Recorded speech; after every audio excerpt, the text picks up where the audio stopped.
Camp Hacker, bringing your world into focus. Welcome to Camp Code, a podcast brought to you by Camp Hacker. This podcast is dedicated to what many camp professionals believe to be the most important time at camp, no matter what you call it, staff training, orientation, or leadership training. This critical time period prepares your staff to fulfill all the promises that you make to parents and customers throughout the rest of the year. I want to get started today with an introduction of our host. So Beth, why don't you start us off? I'm Beth Allison from Camp Hacker, and I'm talking to you today from balmy Woodstock, Ontario, where we finally have rain and not snow, and hopefully all the ugly snow is on its way out. I am a camp consultant who spent 15 years as a camp director and executive director in Muskoka, Ontario, Canada. And my name is Gabrielle Rail, and I'm one of the camp directors at Camp Boro. Camp Boro is an all-girls camp with a bilingual program, and the camp is situated in the Laurentians in the Quebec Mountains, and I'm speaking to you from toasty Montreal. And I'm Ruby Compton. I'm the summer camp program director at Green River Preserve. We are an environmentally based summer camp located in western North Carolina in the Blue Ridge Mountains. We have 3,400 acres of private wildlife preserve that we take our campers out hiking on every day with professional naturalists. And it is also raining here as well for our weather report. Looking good. So this morning we're going to be talking about a topic that we've seen a fair amount of discussion on the Camp Pros Facebook page, and that is the question of having return staff facilitating your training. And Beth, why don't you share with us why we want to talk about this topic? Sure. We chose this topic because if we are running successful camps, we have a large number of staff that are returning year after year after year. So instead of becoming a problem where our returning staff are bored or disengaged or quite possibly disruptive, we want to challenge them and help them grow to the next level. But we also want to be able to take advantage of the skills and experience that they bring to the table and use them to help teach the next generation of staff. So today we'll be talking about facilitating returning staff to teach, and also other avenues we can explore to make training a useful and really positive experience for staff who've done this all before, or so they think. Fantastic. So let's get started first with that last point that you made. How do you keep orientation engaging for your repeat leaders, for those staff that have come back, whether it's the second year or the 15th year? How do you make it so that they continue to feel like it's worth their time? Do you want me to go first? Sure. I think it's really important to figure out ways that return staff can take whatever it is you need to teach that year and take it to the next level. So obviously there are certain things we want to do refreshers on. There are certain things that are absolute requirements that must be done and talked about and taught every year. But we used to break them up into groups. So when we had to do hard skill training, we would have first year staff in one particular group, second, third year staff in another group, and more senior staff in a third group, so that you could teach the basics to the first years. For example, if you're teaching climbing wall, and perhaps the second years got to learn rescues or additional skills that they could do. And perhaps the third group, because they were older and more experienced, could really have a focus on group facilitation and debriefing techniques, those kinds of things. So we would often break the staff into groups and make sure that we were giving the returning staff more information and new skills than what they'd had before. The other thing we would often do is offer a number of different sessions during a specific time slot and allow returning staff to choose where they needed to go, where they felt that they needed to go. So that was always a really helpful thing. And of course, for me, front load your expectations with returning staff. So how things will be different this year, what you need from them. Maybe meet them ahead of time in the city or meet at the start of camp before your camp begins for everybody. I used to send them an actual letter in a card because I always figured, especially in this day and age, they'd pay a bit more attention to that because you don't get those very often, instead of just sort of reading an email and not really going through it in depth. But certainly front loading with them would be a big thing for me. Cool. Gab, what do you do? Um, I wanted to comment a little bit on the front loading part. I think that returning staff members have a very strong love of your organization, and I say your organization, but they feel like it's their organization, Right. which is which is what you want to harness. And so the fact that they love the place, they want to contribute to it, is a very, very powerful tool.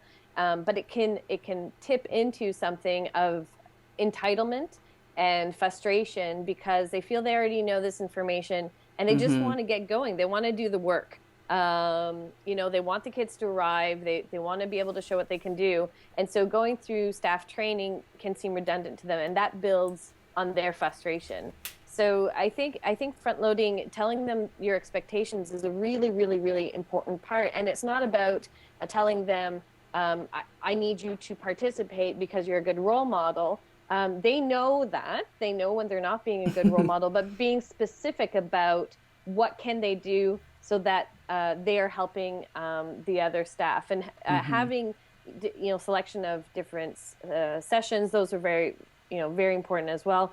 But having things such as really describing their tasks. So when they're divided into groups, how to give them tools on how to facilitate a conversation.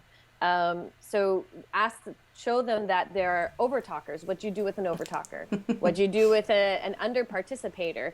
Now you know the answers. How do you get the other staff members to get those answers without sounding condescending, and actually teach them how to facilitate those type of things and create a session out of it is going to be very, very powerful, and be very frank and blunt about I'm not expecting you to learn new information here. I'm expecting your role is to help facilitate other people to learn this information. This is how this organization is awesome.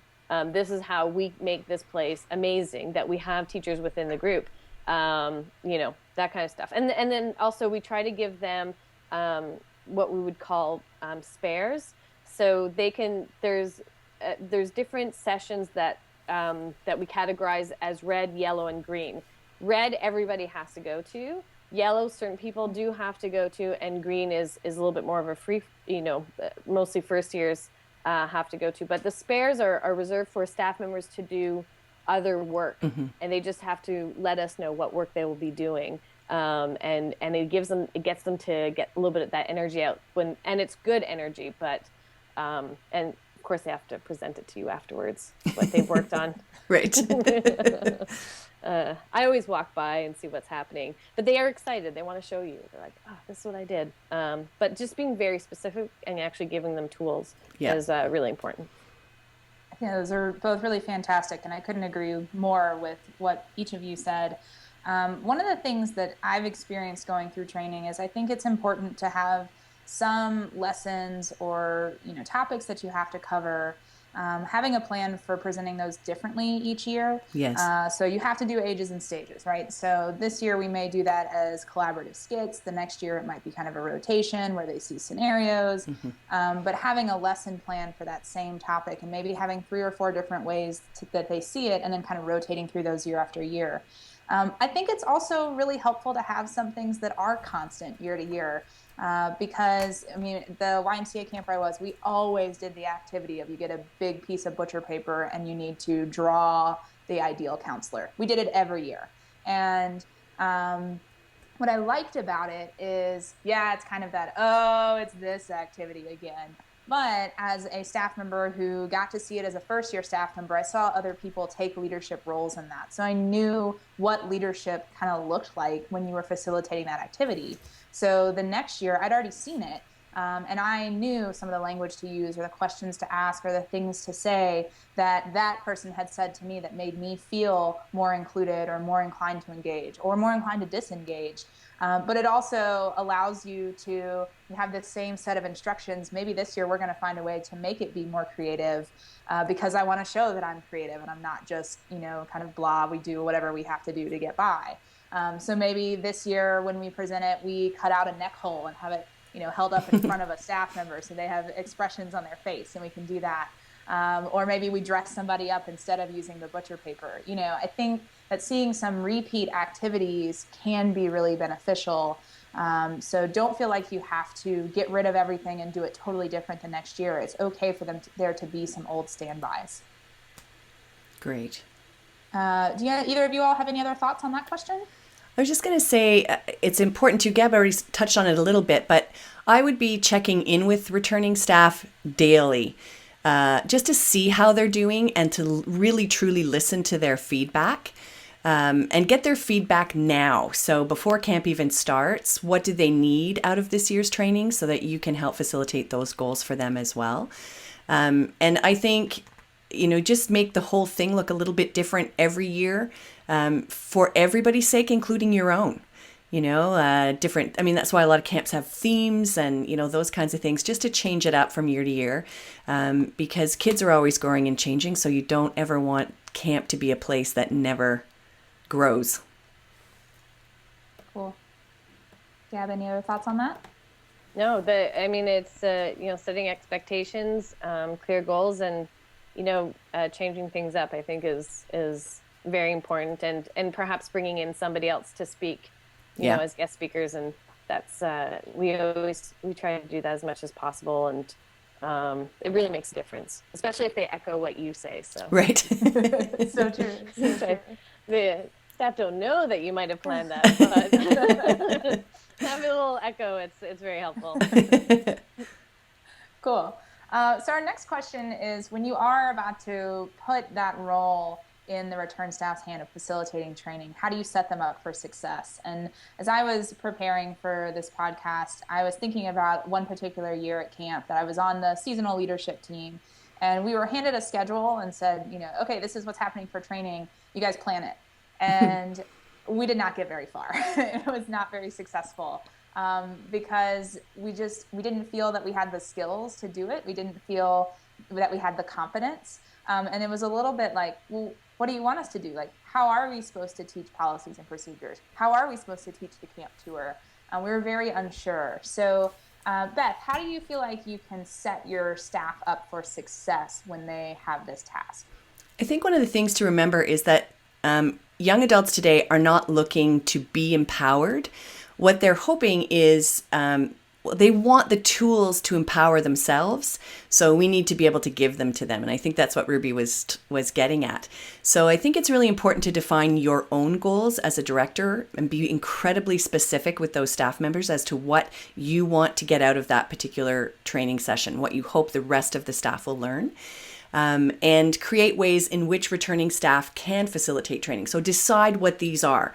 There are some topics they shouldn't be teaching. So decide what the ones are that they would be really great at, and be careful with your choices. And then I think it's important to coach staff, give them a session at least to help them with their presentations. So decide who's going to be asked to lead. It's never a great idea to say, okay, who would like to lead this session this year? But to decide who you'd like to have do that, go over those expectations with them, give them an outline. And we discussed that in the Teaching Them to Teach podcast, so that you're pre-briefing and debriefing with them as well, and really coaching them. And one of the things I felt helpful was to ask them to envision the session that they were teaching. What is it that they wanted to see from the participants? What if they stood and looked at the room? What did they want to see?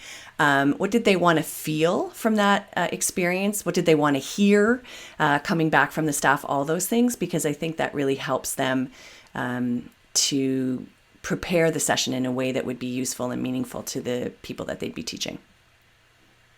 Great. How about you, Gab? What do you do to set them up for success? I love the what you want to see here. Yeah. Oh, I love that. I'm going to incorporate that this year. I think I just want to go back a little bit. When I started asking staff members that were returning staff members that weren't on the leadership team, so we didn't have all of that time together where we have in our leadership team training. I might have had some returning staff members come, maybe, a day before everybody else came to do a little talk, but not have that training time. I wanted to give them the opportunity to give some sessions. and it was a total flop. They did very poor sessions, and they didn't feel good. The staff didn't feel good. It was a big learning lesson for me, because I wanted them to be engaged, and I wanted them to not find staff training boring. And so what it did was that it stopped me from asking returning staff members to do it again. And I sort of found myself in, in an uncomfortable position where I didn't know how to train them. And I think that you do need to teach your staff members, and it does take time, and you need to carve out that time for staff members to give proper sessions, because nobody wins if they don't do a good job. And Right. as you said, Ruby, you sat down and you didn't get very far because you didn't know what was expected of you. And we go back on expectations a lot, but then also, how do you teach people those skills? And so one of the things that we've done is pair a returning staff member with a leadership team member, and there's a clear structure on how most of our sessions are run, and we have a couple of guidelines which we've spoken about. But one of the things that I asked them to look at is, why would a staff want to know this? What will they be able to do after this session, and how are we going to make sure it sticks in their brain, basically. And every time you're speaking to a staff member, this is for them to help them in their job. And so when they present it to me, basically I say, why do I care about this? Like, why do I care? And they have to just sort of show me why I would care. And so in that sense, I pair them with a leadership team member, give them the structure, and then, those 3 points are their sort of guidelines. But my new guidelines will be like what you want them to see and hear as well. That's going to be 2014. And feel. Don't forget the feel part. Feel. Oh, no. Yeah. Big into that as well. Yeah. Cool. I would say something as kind of an intermediate step. I think you guys are both talking about, here we need to do a presentation on homesickness. You're going to be responsible for doing this session.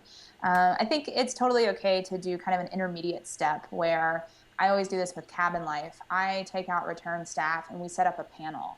And so I've given them the structure, but they're providing the content. And I may give them a heads up ahead of time of, here's some questions that I'm going to plant in the audience or that I'm going to ask you. But it gives them an opportunity to really step up and share without necessarily feeling that, that pressure of, I am solely in charge of running this session. Right. And so it's nice because then the staff get to hear from some different viewpoints. They get to hear from some people who, let's be real, they have far more experience in the cabin lately than I do. So they're really the experts and should be sharing on that information. If it's not a panel, maybe it's a specific role play. I do that a lot with my staff where I'll have them play out scenarios. And again, when you can say to them, this is this very specific message I want you to convey or role I want you to play, I think that's an easier step than here, plan this whole curriculum. Mm-hmm. And so that's where I like to start, is just really giving them the structure and letting them step up and show me that leadership there. But then also being open to, this past year, I had 2 different staff members who said, I'd really like to present something at staff training. I did this one time, I did this module, or I learned this leadership framework that I think is really cool and I'd love to present it. And, I asked them some more about it and then said, all right, here's an hour, go for it, And those were some of the topics that our staff talked about the rest of the summer. So they can do an incredible job, but getting them to take that ownership of it is a really key piece. Absolutely. I love that. And I was thinking the same thing, is that we used to figure out other skills that our staff had that may not necessarily have come out in an interview or, in the years that you've known them, but figure out what other skills they have outside of camp. What are they involved in at university or college? Maybe some of them lead diversity workshops at school, for example, and make use of that.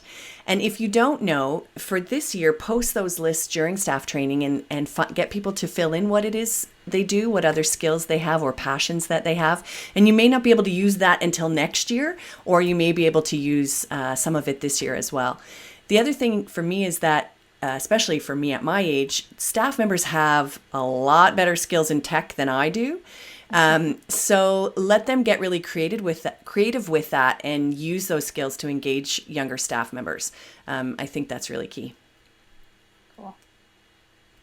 Gab, other thoughts? No, rock and roll. It's great. I love it. What's next? I'll throw in one last thing. One of the things that Right. we ended up doing at the YMCA camp where I was we essentially ended up with an instructor's manual that we would give to our cabin leaders. So one of the ways that return staff would help facilitate training is we would have specific things that they were supposed to maybe cover at night or during transition times. And so we spelled that out in a notebook, day 1, evening 1, talk about this. And these are the points you need to hit. And so if you think about other classes that you take, often there is an instructor's manual. So that may make sense for you to do, not necessarily, but I think that's one option, another way to really convey those clear expectations. So moving forward, let's talk about how do we make sure that the staff are conveying the right message?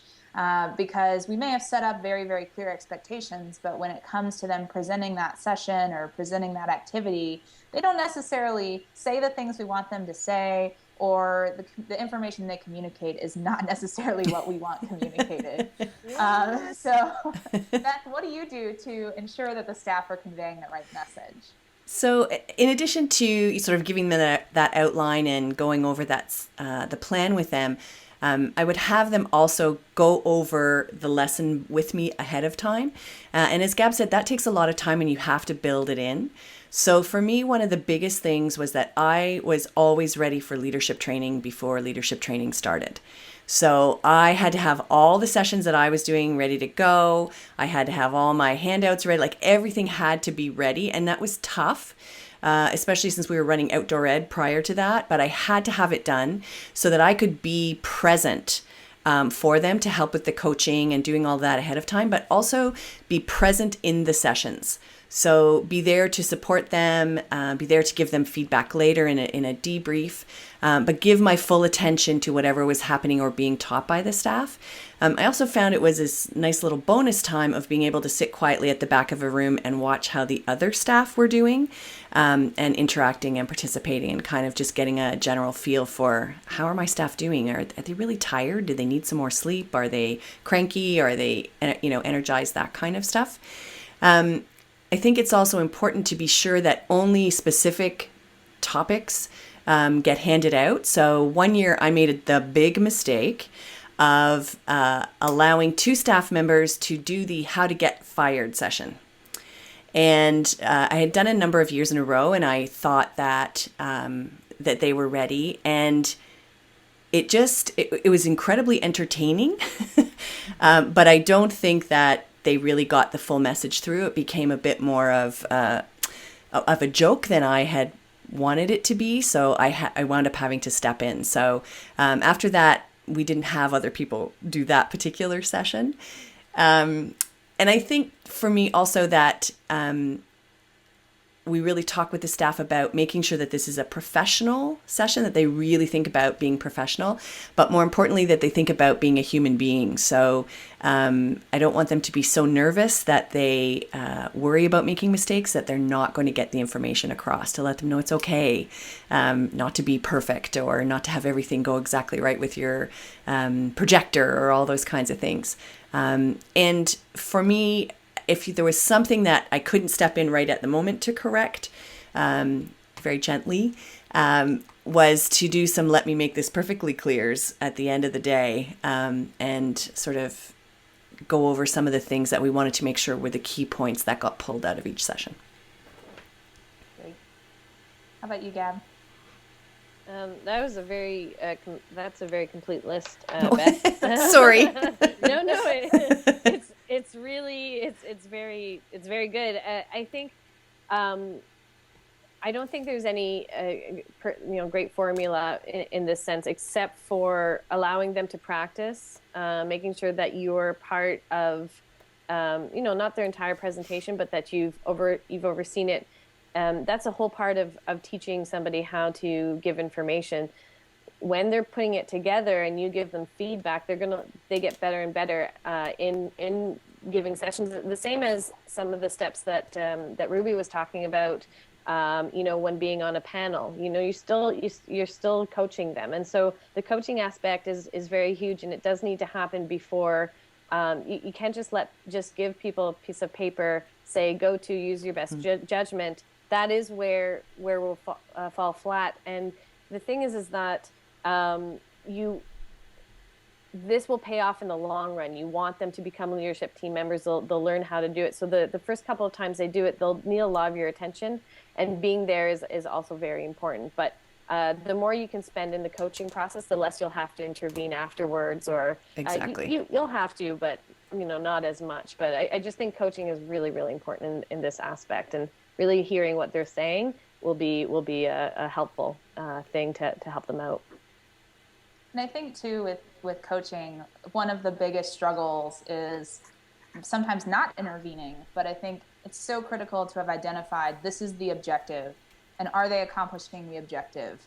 And as long as they're accomplishing the objective in general, like, let them do it and let it be okay, even if it's not the way you would do it, even if it's not as effective as you would do it.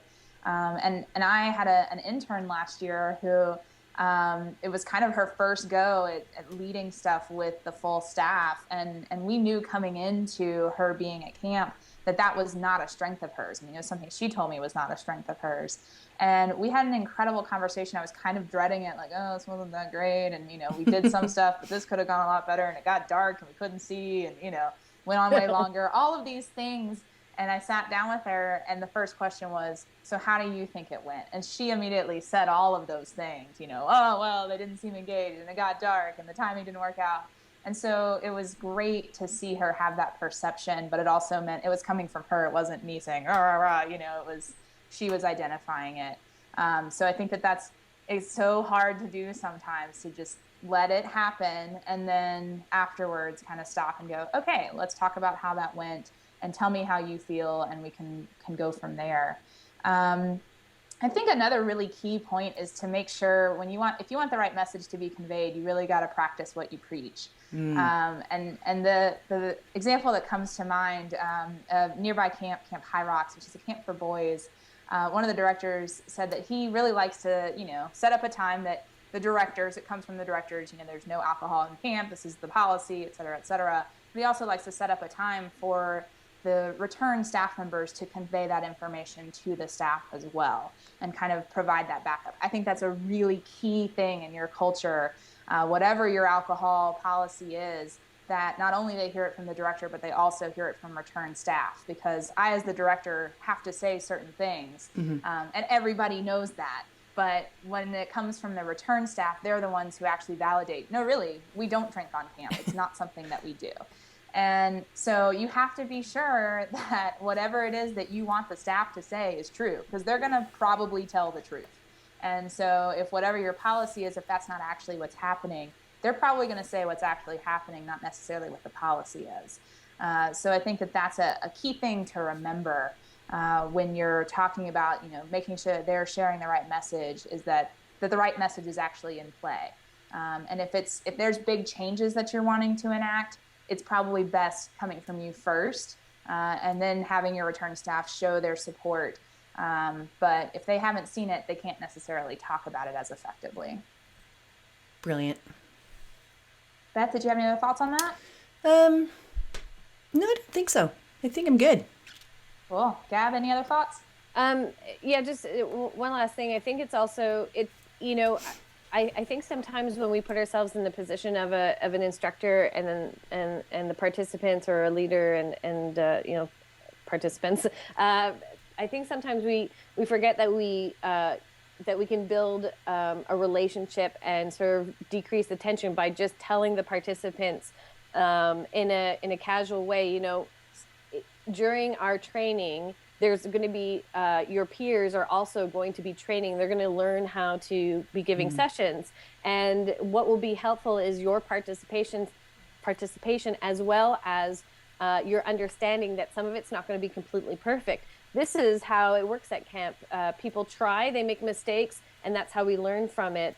But encouragement is really, really helpful in the process of growth. And so I think letting your staff members know that they're going to see their peers in front of them, and that they're trying and that they're fumbling a little bit is totally acceptable. Now, if you're not getting the information you need, that's another story. But sometimes what it does is it decreases the stress level of the presenter, and it encourages the sort of sympathy level of the participants, and understand that, start planting the seeds that in our 17 and 18-year-olds, in a couple of years, this is going to be you. You're going to have the opportunity to do this.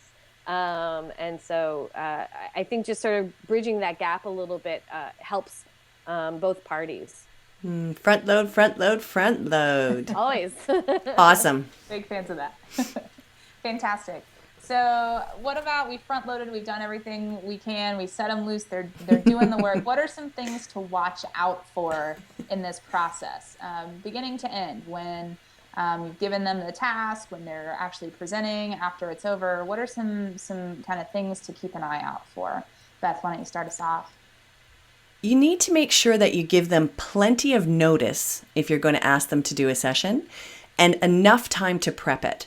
And I do know there were years that if we were so busy at outdoor ed and we'd kind of talk about sessions before outdoor ed, but then, you'd have a week left before leadership training started and there was very little turnaround time. And then, you just didn't give them enough time to get all of that done and still do their jobs properly and actually go to bed and sleep. So if you can tell them now, or, in the next couple of weeks for those camps who are starting in May, please make sure you tell them now. But if you're not starting till June, lots of people like to have a lot of notice to be able to do that. Even if they don't get to work on it yet, it just allows them time to think about it. And there are many people at our summer camps who are gold personalities and true colors who don't like things sprung on them at the last minute.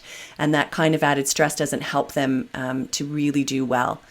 I think another thing to watch out for, and we were talking about this just before we press the record button, is to make sure that people who are leading sessions are in the mindset of mentoring and understanding their leadership role, that they're servant leaders. They are there to serve the other staff and to help them grow. And it's that fine line you need to walk between getting them there and sort of being careful that they're not power tripping in any way. You don't really want to have that, but you just want to sort of watch out for it.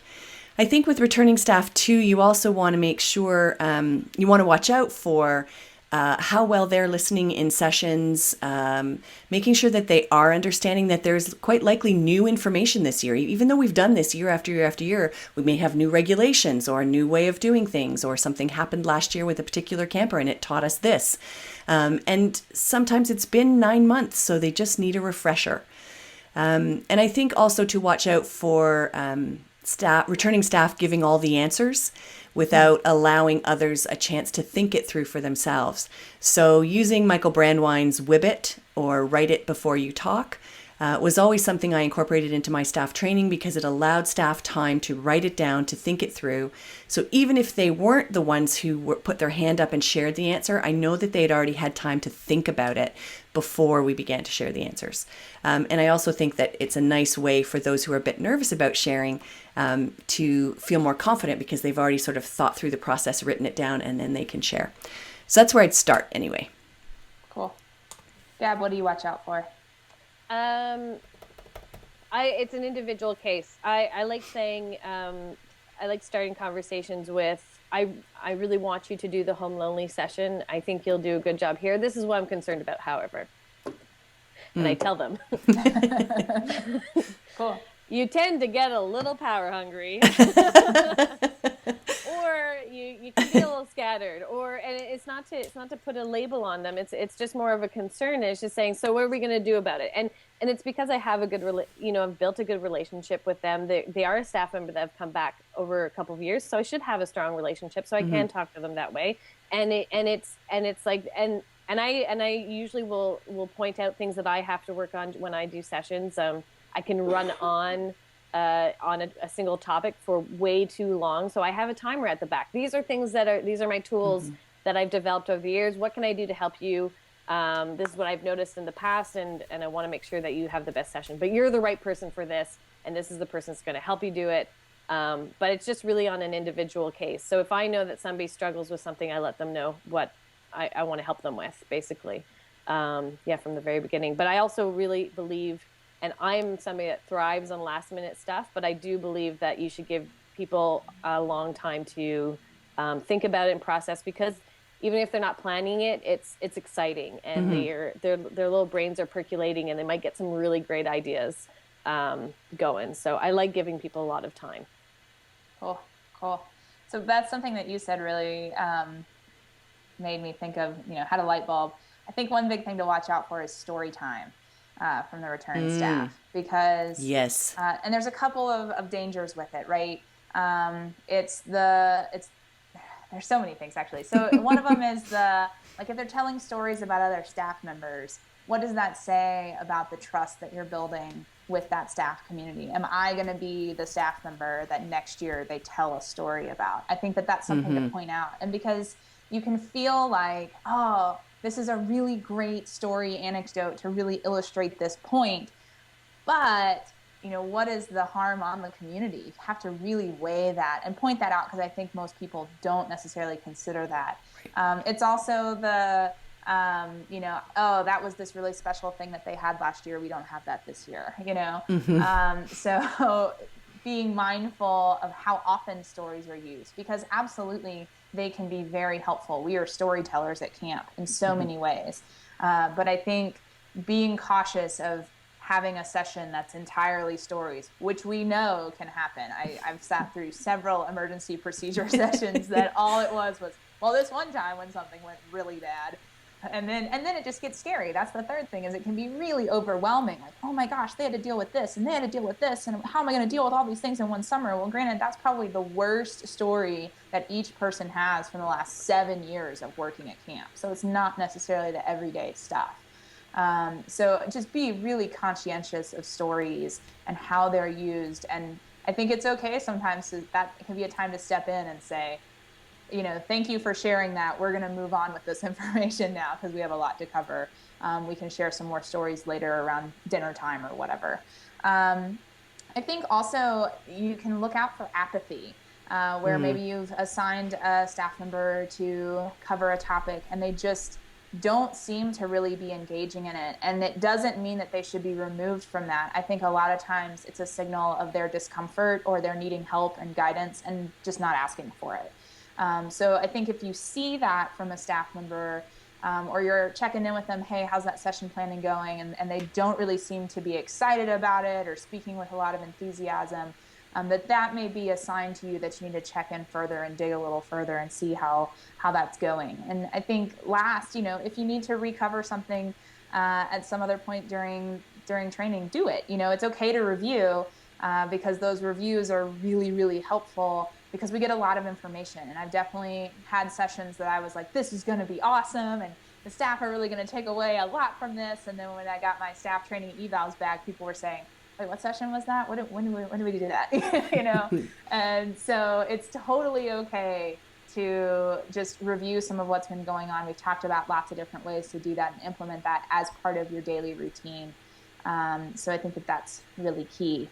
And that's why we have now, as part of the show, Gab is going to recap for us.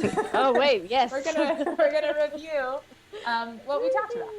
I'm excited. Okay.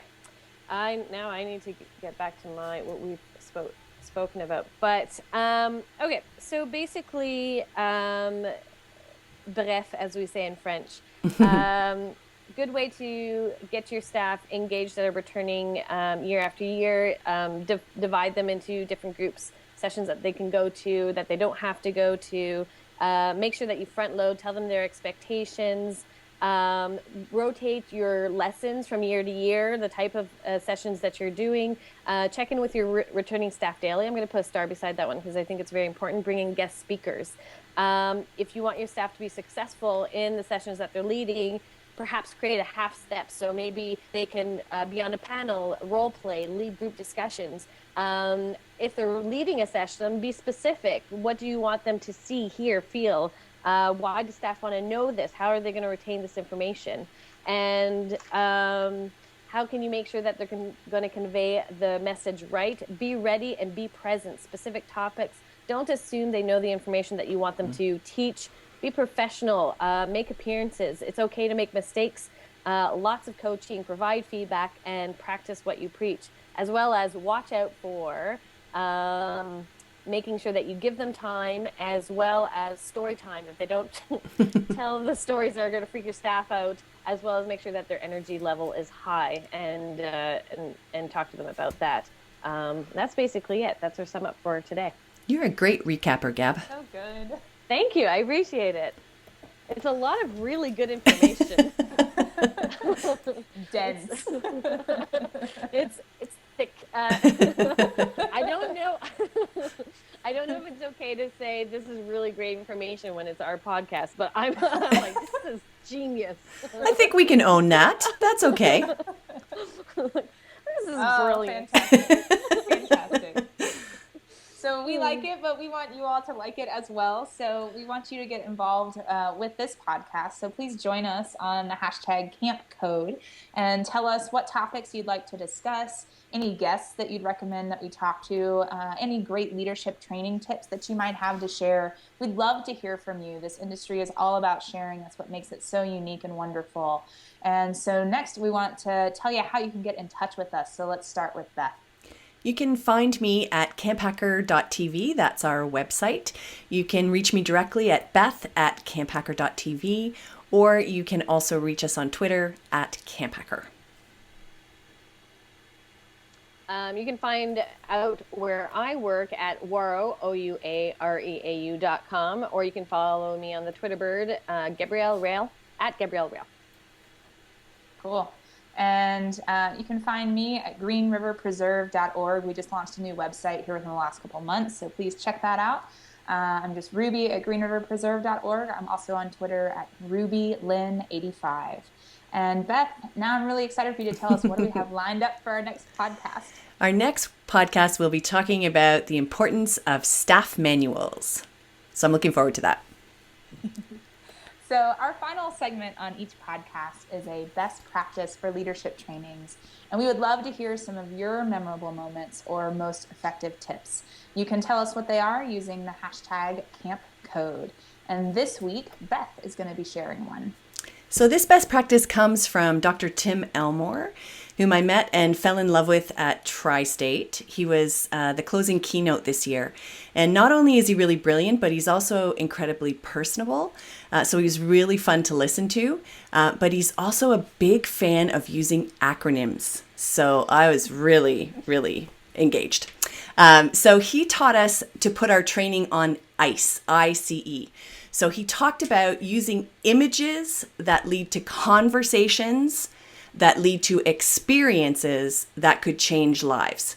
So he talked to us about having, for this particular generation of staff, having all of our training look like Facebook and not like TV. And so the young staff that I was with at the conference from my old camp, they were about 19 to 25 years old. They loved this man. They loved what he had to say, and it really resonated with them. So they were really excited already to use what he had talked about in the sessions that they would be teaching at staff training. So he has a number of books called Habitudes, and I think there are 4 or 5 of them. And what he does is use specific images, almost Instagram images, to talk about a metaphor very briefly and sort of give them a snapshot of what that is and involve them in great discussion. So, for example, one of my favorites was when he talked about staff, whether they wanted to be floods this summer or rivers. So a flood, and he had pictures of them, would be like 5 miles wide and scattered all over the place and would be only about an inch deep. But a river would be really focused, really deep, and know exactly where it was going. So which did you want to be? He talked about average leaders like checkers players. So they would sort of move staff around and staff could go anywhere they wanted to go, or campers could go anywhere they wanted to go because they were all sort of not very individual. Whereas an excellent leader was more like a chess player and saw people for the different skills that they had and used them strategically to get to the right goal. So these were these really short, brief little snapshots that spoke a lot, and it really engaged this younger generation. I watched it happen. So I highly recommend Dr. Tim Elmore and his books, Habitudes. That's awesome. I cannot wait to use some of that and read more. That sounds great. So thank you all so much for listening, and please join us on the hashtag Camp Code. See you again next time.